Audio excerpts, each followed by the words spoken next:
Hi guys, it's me again. I have no idea what number week we're on since we locked down, 30-ish maybe, but this is cycle 3 for 2020, month 1, week 1. So this month we are working on speed. So what I want you to caution you though is that we never sacrifice technique for speed. Okay, so we're going to start with a warm-up. We're going to start with some jumping jacks.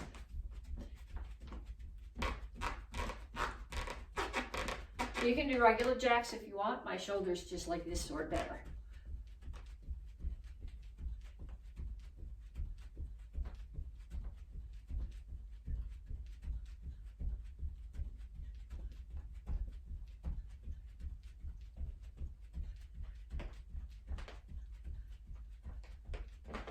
And then knees. Let me crank this down a little bit. Just make sure your standing knee stays bent.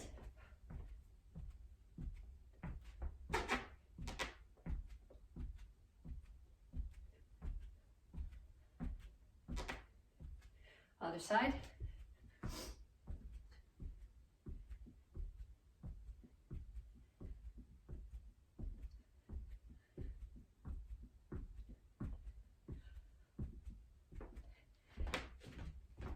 And then skaters.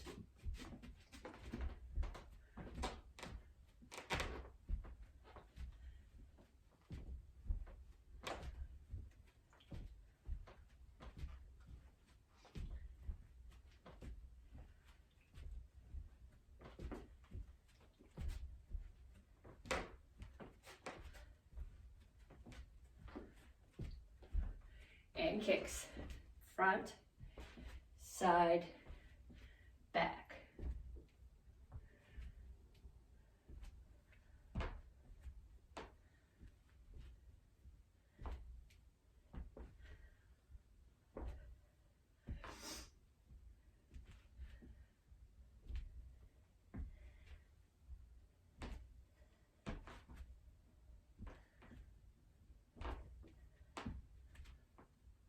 Okay, so what we're going to do now, this is one of the combat sprints from the fight curriculum. So we're going to start off, you're going to be doing jab cross.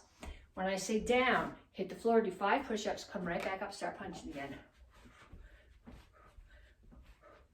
Down.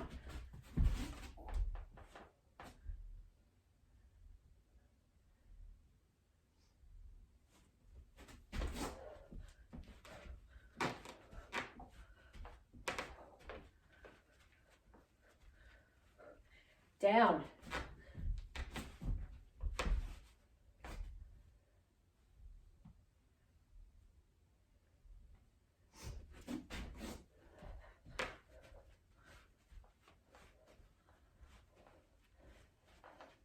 Down.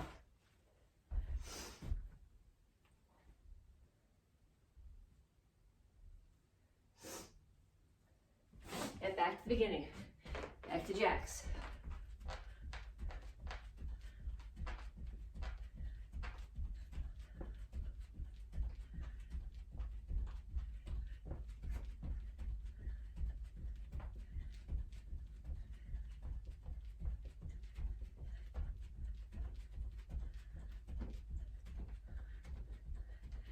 And knees. And while you're doing your knees, I'm going to start my watch because I forgot to start it.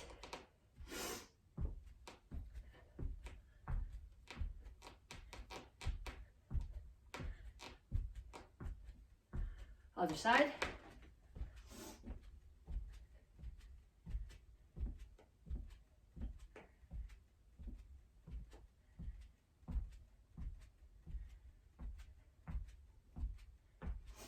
Skaters.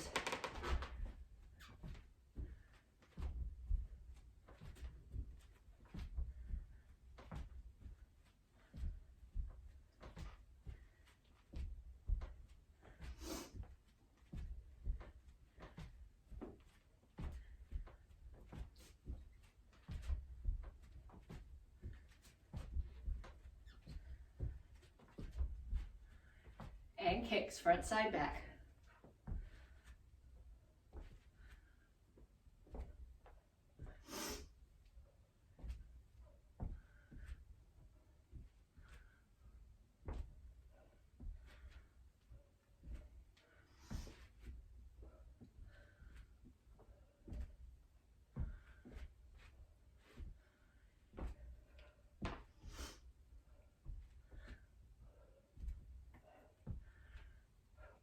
and back to throwing punches.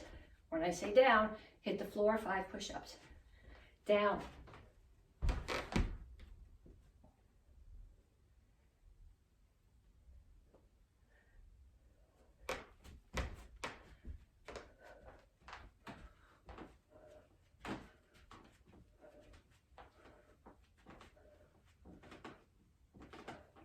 Down.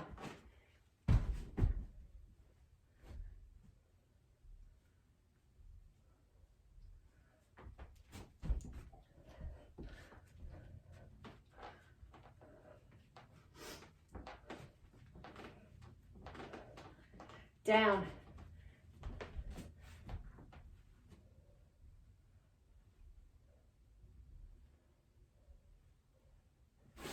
And time. Okay, if you're warm, you're good with that. If you're not warm, go through and do that whole set one more time and then come back to me to stretch. I'm gonna do a lot of floor stretches today. So I'm gonna crank this way down so you can see what I'm doing. Okay, so I'm gonna start here on my back. I'm gonna cross one ankle over the opposite knee. And then I'm just gonna pulse that knee, the knee that's up.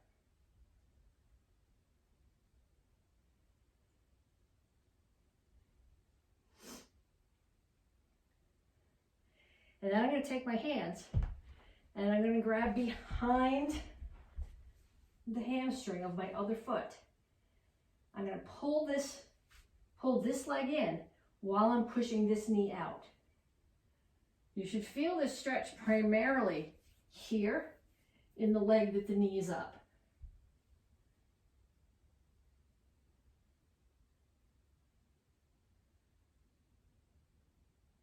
And then switch sides.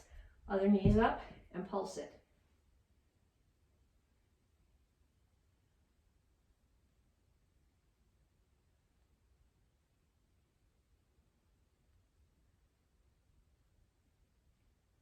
Right behind this leg, pull this leg in, push that knee open.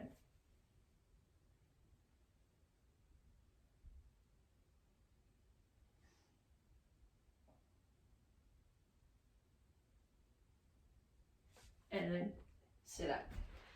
Okay, so sit kind of like you were going to do a butterfly stretch with your feet together. But if you can get both knees down, you may not even need to do this stretch. What I'm going to do here is I'm going to sit like this, and I'm going to pulse one knee towards the floor. One. If you need more, you can push it. I can push this one. If I push the other one, I'm going to be stuck on the floor.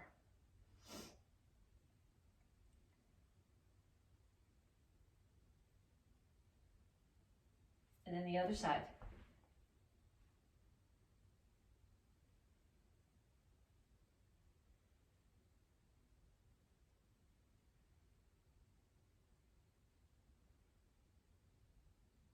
Okay, the next one. This is a variation of a yoga pose called pigeon. Ideally, when you do this, you want this foot so that your knee is at a 90-degree angle, and then to come up onto the other leg. I can't hold a 90-degree angle when I come up. My hips are way too tight for that, but you want to come here. Ideally, you would have a 90-degree angle here, and straight on, you would have your butt on the floor. Okay, so what I'm doing with this, 2 stretches that I'm doing here. I'm here, and one I'm going to lean forward.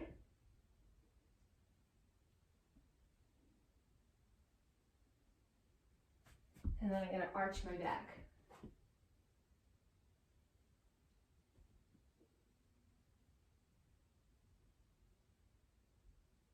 Then you're going to do the same thing on the other side. Foot in. Ideally, you have a 90-degree angle in this knee. Mine's nowhere near there. You're straight on, lean down.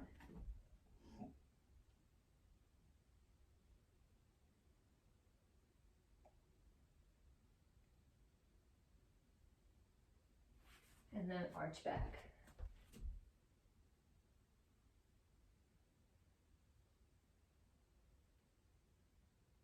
Okay, so now you're going to come to child's pose, which I think it's called that because it's how babies sleep. You sit here on your heels.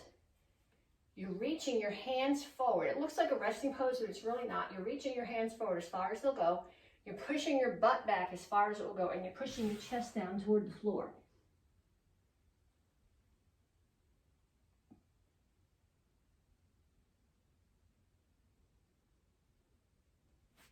Then dig your toes in, put your heels on the floor and push back. This is called down dog. My heels are on the floor, my ears are between my elbows, and I'm pushing my chest back toward my knees.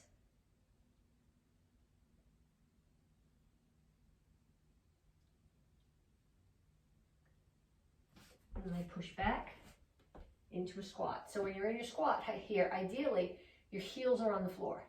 Rock back and forth a little bit.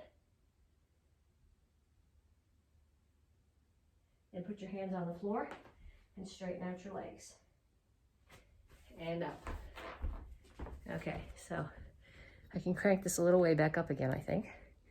Okay, so we're going to start off with some lunges. Okay, I'm going to go through this set once.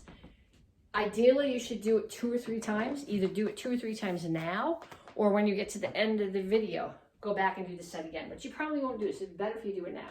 We're going to do lunges. We're going to step back, alternating lunges. So I step back far enough that when I touch this, take this knee and touch it almost to the floor, I have a 90-degree angle in this leg.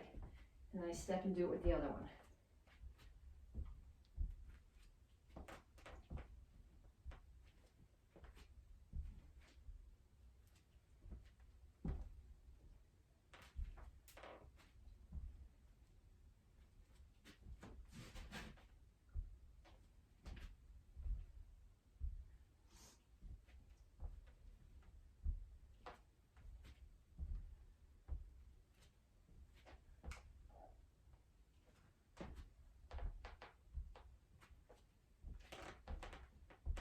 Okay, next one is sit-ups, but these are different sit-ups than what we normally do. I want you to lay down like this with your legs straight out in front of you and your hands up towards the ceiling. Your head is not on the floor. Your head never touches the floor. Hands don't go back here or here. They stay here. They're always facing the ceiling. You just sit up and straight back down.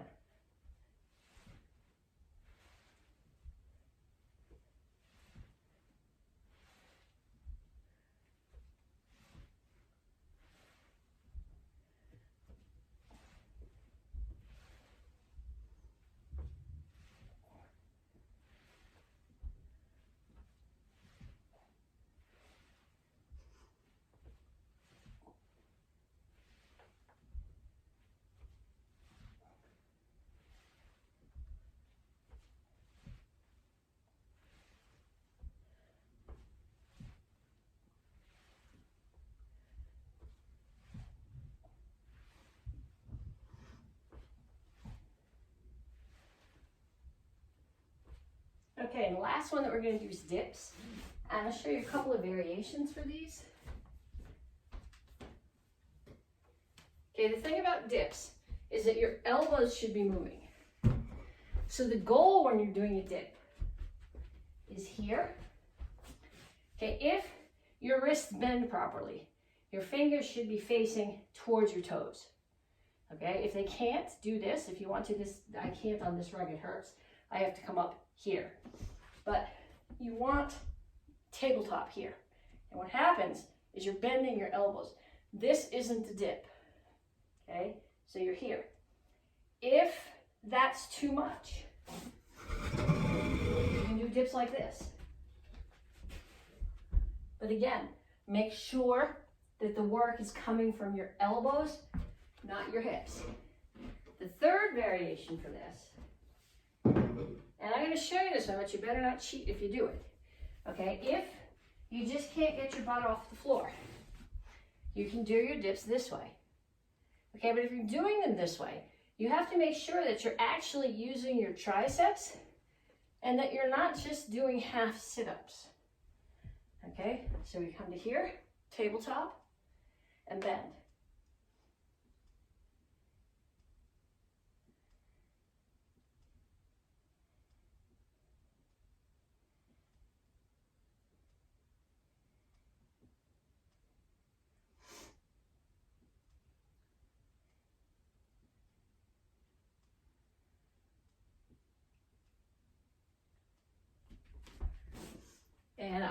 And like I said, you should do that whole set one more time. Okay, so this whole month, we're working on speed. This week, we're working on reaction speed. Okay, so if you take class from me, especially red belt kids, and I say, what does reaction speed mean? I don't want you to say how fast you react to something. That's not a definition that your teacher at school would let you get away with. It is the response, how quickly you can respond to something that happens to you. Okay, so what I'd really like you to do is find somebody in your house to play the slack game with. Okay, so one person puts their hands like this, and the other one puts their hands on top. So the hands look like this. Person here, you try to slap. Okay, there's no cheating. You can't do this. You can't do that. You're here. Okay, so put your hands on top of mine right now. And before I turn them over and slap yours, get yours out of the way.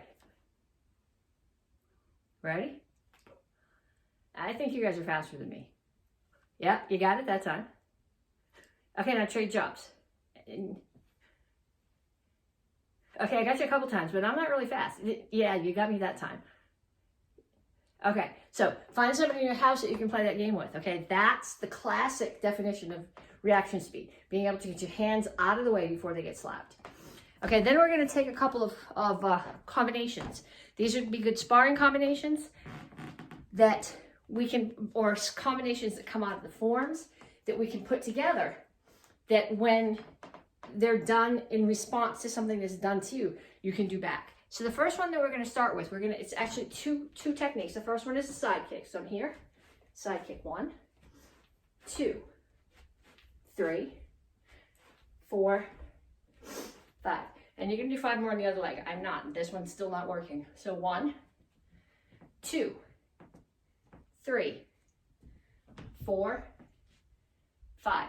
And then we're going to do 5 jabs. So normally when I do jab, I'm facing you. But right now for this, I want it to go straight in this way. So the jab is not a back fist. Back fist comes this way and you're hitting with the back of your fist. Jab comes straight out and you're hitting with the first 2 knuckles. So from here, 1, 2, 3, 4, 5. And then other side. 1, 2, 3, 4, 5. Okay, so now we're going to put them together. But I don't want this. I want this, somebody's coming running at you. You lean away, you throw the side kick, and as they buckle and you land, you throw the jab. So 1, 2, 3, 4, 5. And on the other side, I'll throw the jabs on the other side, but no kicks on that side. 1, 2, 3, 4, 5. Okay, we're going to do one more, and then I'm going to give you a drill to do with those 2 things. Okay, the next one is an axe kick. So this is out of Action Karate Form 8, which is in the Advanced Karate Kids curriculum. It's also in Action Karate Form 3, which I don't think anybody's doing this cycle. I don't think it's in any of the Tang Soo Do forms, but this is if you're breaking for demo and you do this with lots of wood, this makes an amazing break. My knee comes up like a front kick chamber, crosses my body, opens, and my heel hits. So 1, 2, 3, 4, 5. And then you're going to do 5 on the other leg. 1, 2, 3, 4, 5. Okay, so now we're going to do a hammer. A hammer is exactly what it sounds like. It's a hammer fist. I'm hitting with this surface. If my hand was the hammer, I'd be not hammering the nail in. So I'm going to start here. 1, 2, 3, 4, 5. And on the other side. 1, 2, 3, 4, 5. And then we're going to put it together. So we're going to do axe kick, like I'm catching somebody right here. It's going to bend them down, hammer to the back of the neck. So 1, 2. If I throw it with the backhand, I have more rotation. It just feels better. 3, 4, 5. And then switch stance. I'm not going to do the kick on this side. 1, 2, 3, 4, 5. Okay, and then what I want you to do, I want you to get somebody in your house who can hold a target for you. So what they're going to do is they're going to hold a target. So I'm going to use this floppy pillow right now, okay? So I'm going to hold this target out. And when I say go, you have to throw the side kick and the jab before I move the target out of the way. So I say go, 1, 1,000. Not go 1, 1,000. Go, 1, 1,000. And you got to throw it before I take the pad away. So fall back in your guard stance.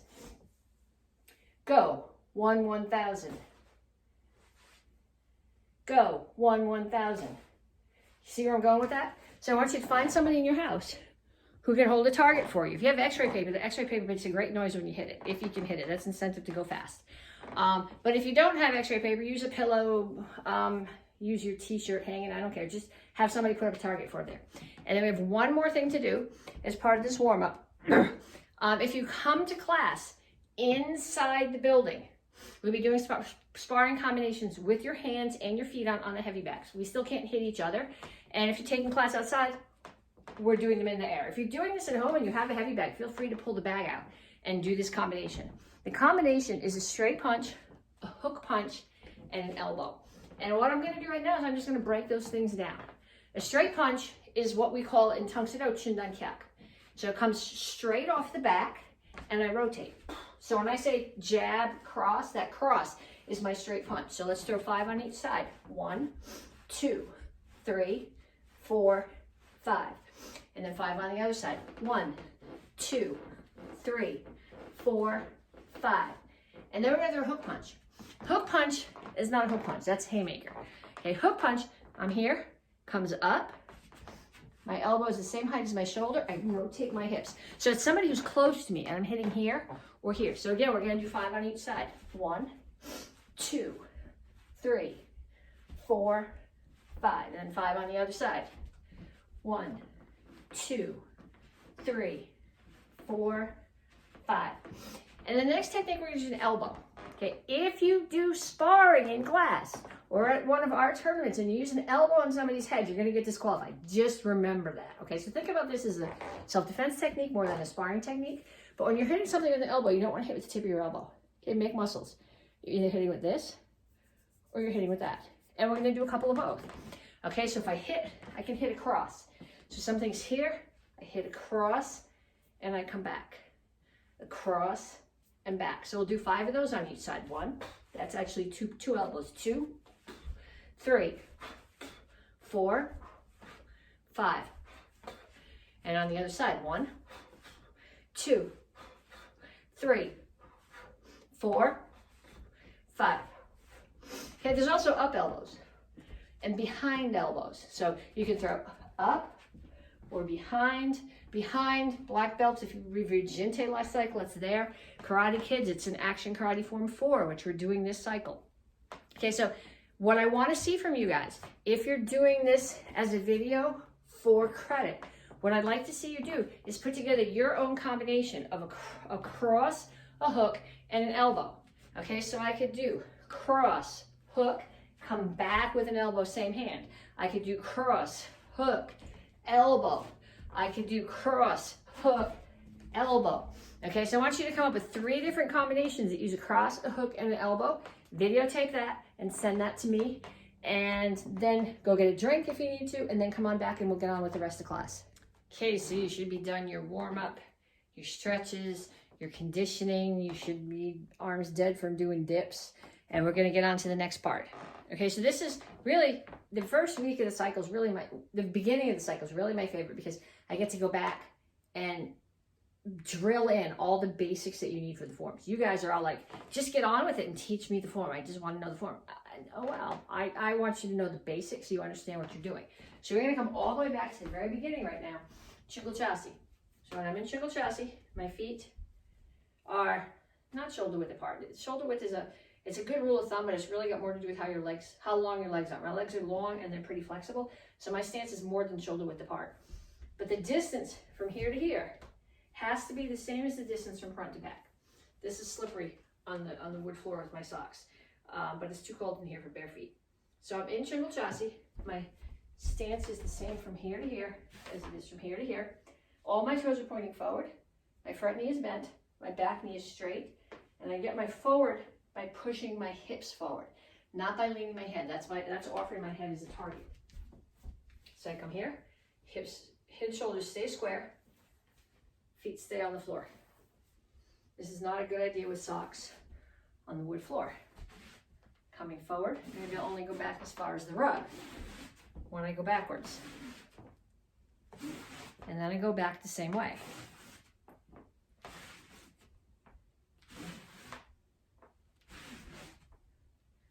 Okay, then I'm going to add a center punch to this. So whichever knee is forward, that hand is punching.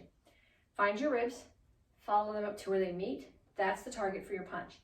Center of your body, height of your solar plexus is not up here. It's here, and you're not here. So I'm going to step, punch. Once I'm settled, I'm all squared up.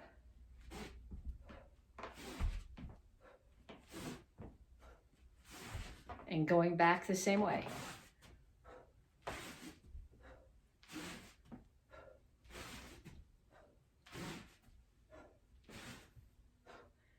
And then I'm going to come forward the same way with a low block.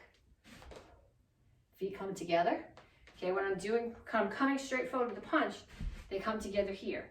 But I'm doing a block, there's more rotation involved in the strike. So my feet are going to come together as I turn my body off to the side.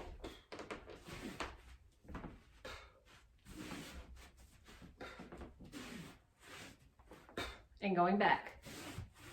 Oh, sorry, wrong one.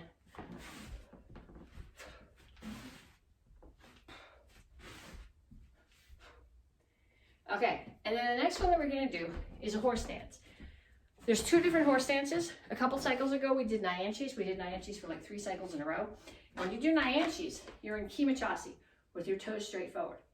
The horse stance that we're using this cycle, actually in Sipsu for the black belts, there is some kimachasi. But in basic form 3 and in Chilsung Ilro, which we did last cycle, the horse stance is Soko-chasi, which means your toes are pointed off to 45 degrees. Reasoning for the difference, if I'm in kimachasi, my toes are pointed in, my target's in front of me. If I toe out when I do this and I hit something, I'm gonna roll back onto my heels. When I'm hitting a target to the side, if my toes are in, whatever I hit is gonna push me back and roll me over my ankle. But by having my toes out at 45, then I can push into the target. So what we're doing now, I'll show it to you from 2 different angles. I'm in Soko-chasi, my toes are out at 45. I turn, my head is not going up and down. I turn my whole body in that direction. I step through, my feet stay in contact with the floor. Once my feet are planted at the distance they're gonna be, I turn and I set my stance. Turn, step through, I'm off the rug, this isn't gonna be pretty, and set your stance. Same thing, turn, keep your head where it is, drag, settle, turn, drag, settle. Then we add the center punch to that. Okay, so I'm here. My punch is a little bit uphill. We're assuming that I'm hitting somebody who's the same height as I am, right under the arm. You hit him under the arm, and dead in all those nerves. Okay, so I'm here. Punch is here. I turn my chest and my hips. My punch stays there. My punch stays there as I step. And then, just as I set my stance, I turn and punch again. So keep the punch out, turn, step, punch and settle. Turn, step, punch and settle. Now I'll go back and do that again. Here, and it's slippery back there. Turn, steps, I'm all facing forward, punch is still there, settle.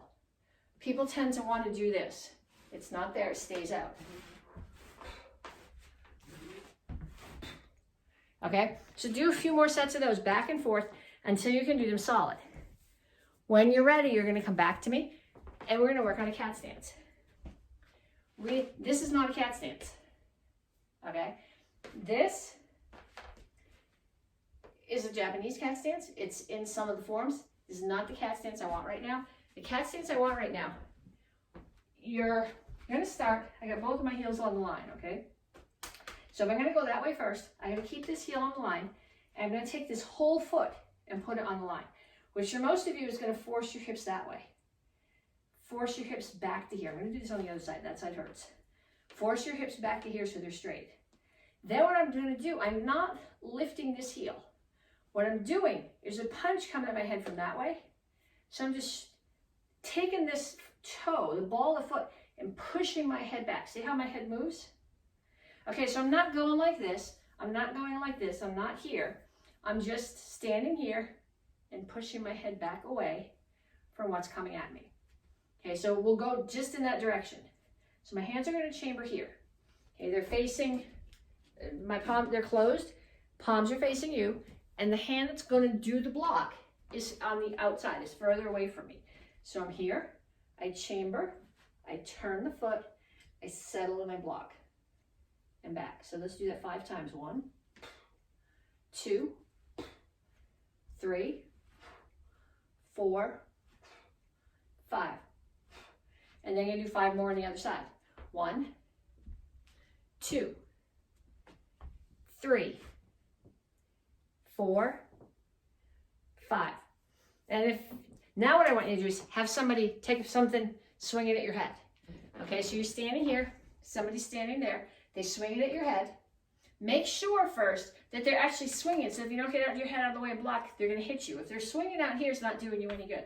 So you're going to be here. If they can touch your head as they swing, and you get your head out of the way and block.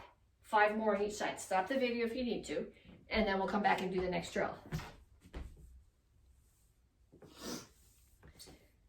Okay, next thing that we're going to do, crane stance, hanbal soki chasi. Okay, I have stupid word tricks to remember a lot of the oddball things. Hanbal soki chasi. Ball is in my hand. Hanbal soki chasi. Standing on one leg. Okay, somebody thought of it years ago. It's sort of like the teapot form. It just works. Okay, but what we're going to do, first we're going to do this like we did it in Chilsung Ilro last cycle. So you're going to start in here. You're going to strike. You're going to come forward, low block, chamber here, strike. Low block, strike. Low block, strike. Okay, now we're going to take that and instead of just rotating here, I'm actually going to rotate my body away. So I'm going to come here and strike. Strike. So my shoulder, it's coming off my back shoulder. When I do it here, I block, strike comes off my back shoulder. I'm doing the same thing here. Back shoulder. Except now, my hands are here. So the hand that's going to block is still here, but the other one is here. So I'm going to start here. Why don't I show it to you that way first? It's probably going to make more sense. Okay? Back shoulders pulled back, strike. Back, strike.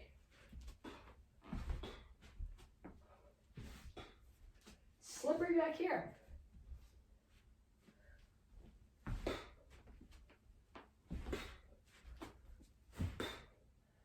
I go sideways.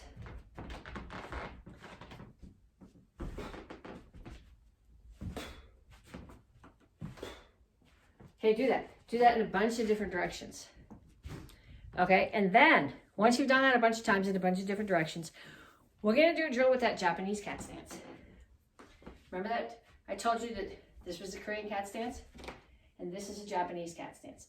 Okay, the difference here, when I'm doing Korean cat stance, and I don't know that this actually has anything to do with Korea and Japan, or if it's just what we call it, because that's where we got the forms from.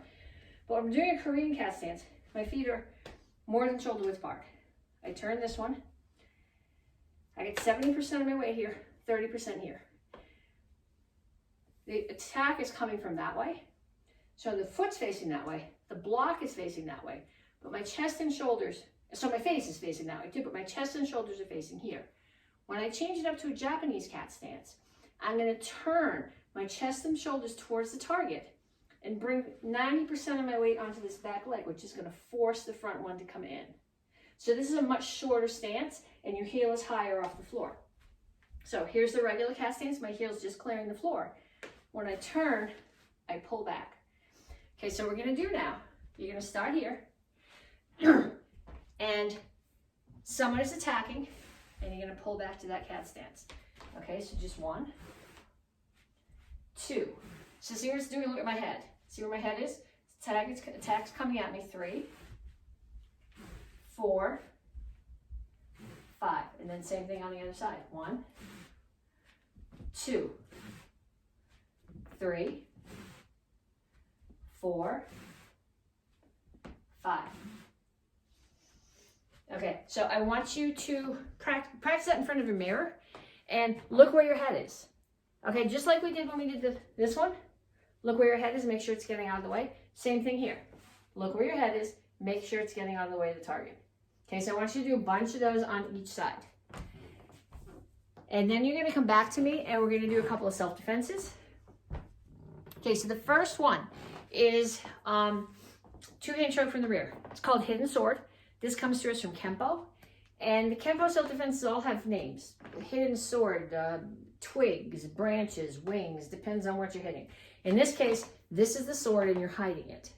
Okay, so I'll show you from all the directions. Somebody's choking you from the back with 2 hands. The first thing you do is you squish their fingers. Okay, then you take a tiny little step. Okay, I'm not taking my step this way because if I step that way, I'm making the choke worse. But I'm moving my foot here, so this one now can tuck behind.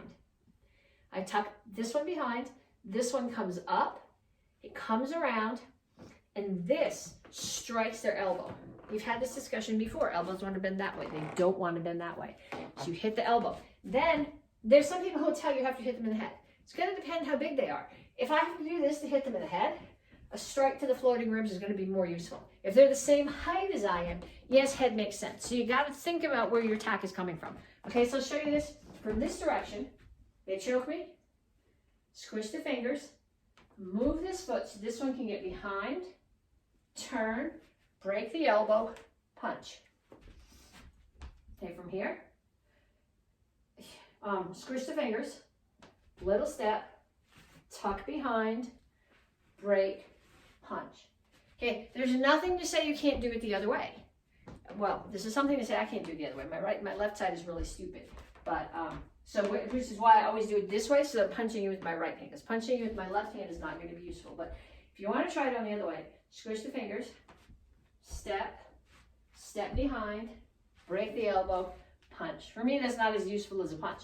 But it probably makes sense to practice it on both sides. So try that. And then the next one that we're going to do is a roundhouse kick. It's self-defense for a roundhouse kick. And we spend a lot of time telling you when you're doing self-defense that you want to get out of the way. Well, a roundhouse kick coming at you is very much like a stick coming at you. And in order to get out of the way of it, you have to step way far out. So what you're going to do here instead is you're going to step in. And you're going to take your arm and you're going to hook. Okay, there's a couple of things that you can do once you get to that hook. But for now, all you need to worry about is that hook. So imagine I'm here.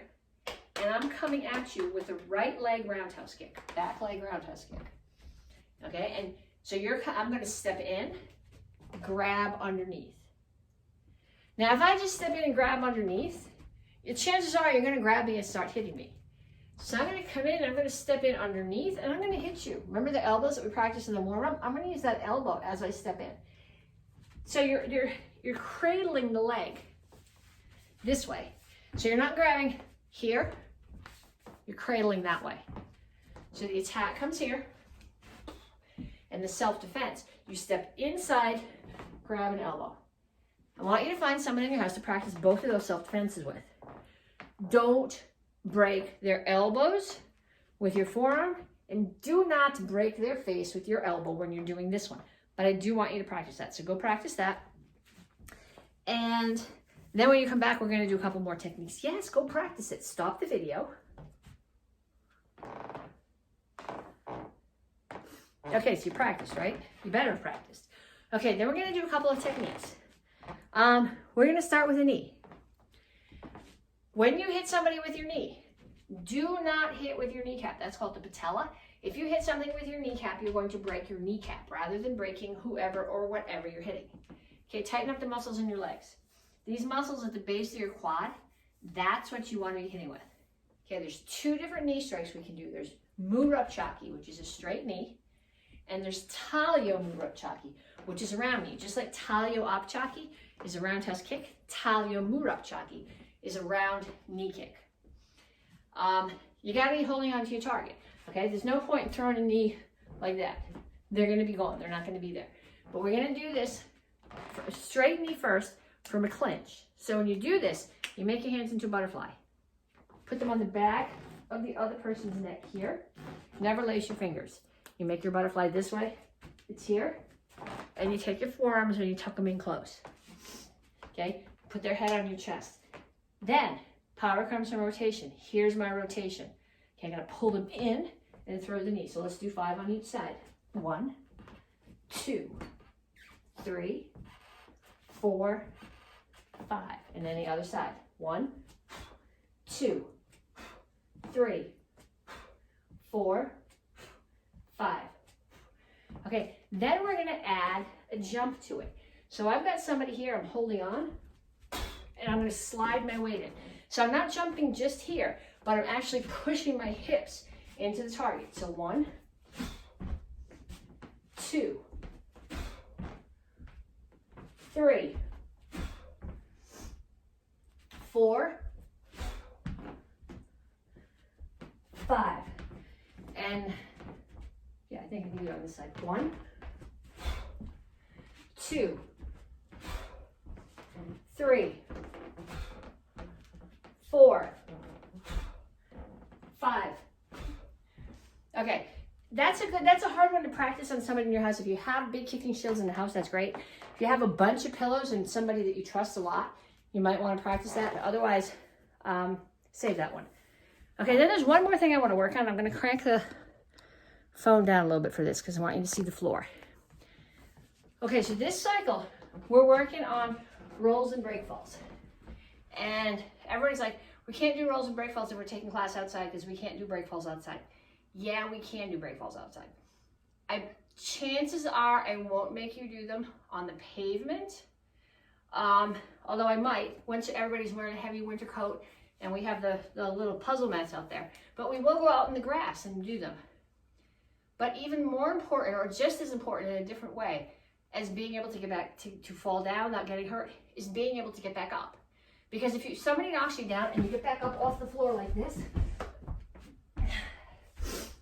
you're not going to be, you're going to be not able to defend yourself. You're going to be unconscious before you get up off the floor. So So what I want you to do is I want you to start down here on the floor, and I want you to tuck your chin. Chin is always tucked. Your back of your head should never hit the floor. That's why we practice break balls. You're gonna grab your knees in here, and you're just gonna roll up and down.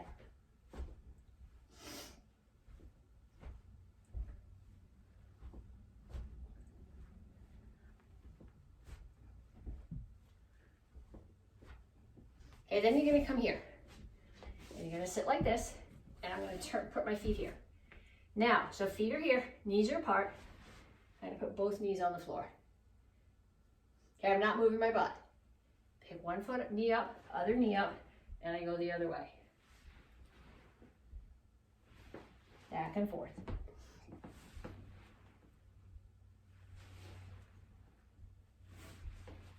Sliding forward across the floor.